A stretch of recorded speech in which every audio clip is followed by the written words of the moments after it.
Hi everyone, ময়ূরীস কিচেনে আপনাদের স্বাগত জানাই।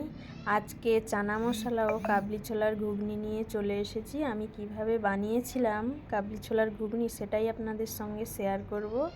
আপনারা কাবলি ছোলার ঘুগনি দিয়ে সকালের জলখাবার, রুটি, লুচি, পরোটার সঙ্গে খেতে পারেন এবং সন্ধ্যের টিফিন টাইমে এমনিও বানিয়ে খেতে পারেন। দেখো আমি কিভাবে বানাবো, চলো শুরু করা যাক। প্রথমে কাবলি ছোলাটা 5 থেকে 6 ঘন্টা ভিজিয়ে রেখেছিলাম। তারপর চৌকো করে আলু কেটে নিয়েছি, নিয়ে পরিষ্কার জলে ধুয়ে নিয়েছি। দেখো ছোলাটা কত সুন্দর ফুলে উঠেছে। এরপর সমস্ত কিছু কেটে নিয়েছি, টমেটো, পেঁয়াজ, ধনেপাতা, শসা, কাঁচা লঙ্কা কয়েকটা, আদা, রসুন। তারপর উনুনে প্রেসার কুকার বসিয়ে একটু জল দিয়েছি, ছোলা ডুবে যাওয়া পরিমাণ জল দেবেন। দিয়ে জলটা গরম হয়ে গেলে ছোলাটা দিয়ে দেবো, দিয়ে লবণ হলুদ দিয়ে ঢাকনা চাপা দিয়ে 4টে সিটি মেরে ছোলাটা সেদ্ধ করে নেব। তারপর উনুনে কড়াই বসিয়ে কড়াইটা গরম হয়ে গেলে সর্ষের তেল দিয়ে দেব, দিয়ে লবণ হলুদ দিয়ে কেটে রাখা আলুটা ভালো করে ভেজে নেব।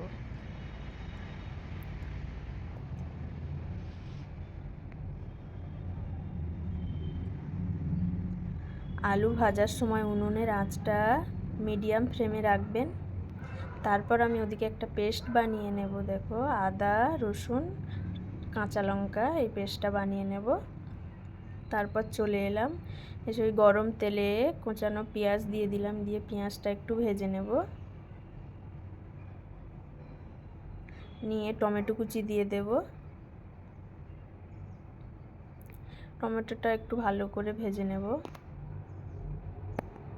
ইতিমধ্যেই দেখো বন্ধুরা কারেন্ট চলে গেল। তারপর আবার কিছুক্ষণের মধ্যেই কারেন্টটা চলে এলো। তারপর আমি একে একে মশলা দিয়ে দেব, লবণ, হলুদ আর ওই পেস্ট করা আদা, কাঁচা লঙ্কা, রসুন দিয়ে দেব, দিয়ে একটু ভালো করে ভেজে নেব।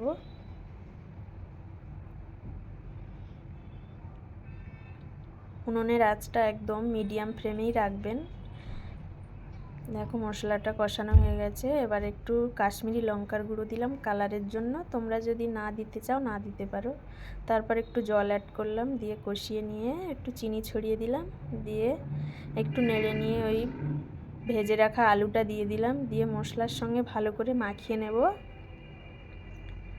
মাখিয়ে নিয়ে সেদ্ধ করা ছোলাটা দিয়ে দেব। আমি ওখানে একটু বেশি জল দিয়ে একটু ঝোলঝোল করে বানিয়েছিলাম। আপনারা কম ঝোল করতে চাইলে কম জল দেবেন। আমি এখানে সেদ্ধ করা ছোলার জলটাই ব্যবহার করেছি।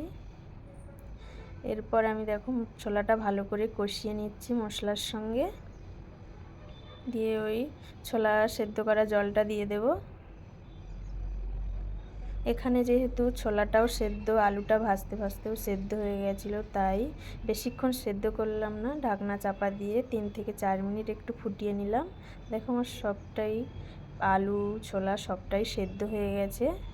এরপর আমি স্বাদ মতন লবণ ব্যবহার করলাম, আপনারা আপনাদের স্বাদ মতন লবণ ব্যবহার করবে।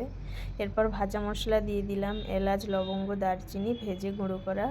তারপর আমি ধনেপাতা কুচি দিয়ে একটু ভালো করে নেড়ে চেড়ে কাবলি ছোলার ঘুগনিটা নামিয়ে নেব। আজকের এই কাবলি ছোলার ঘুগনিটা আপনাদের কেমন লাগলো অবশ্যই কমেন্ট করে জানাবেন। যদি আপনাদের ভালো লেগে থাকে তাহলে একবার ট্রাই করতে পারেন, এইভাবে একবার বানিয়ে খেয়ে দেখুন, বারবার খেতে ইচ্ছে করবে। আমার এই কাবলি ছোলার ঘুগনিটা যদি আপনাদের ভালো লেগে থাকে তাহলে অবশ্যই সাবস্ক্রাইব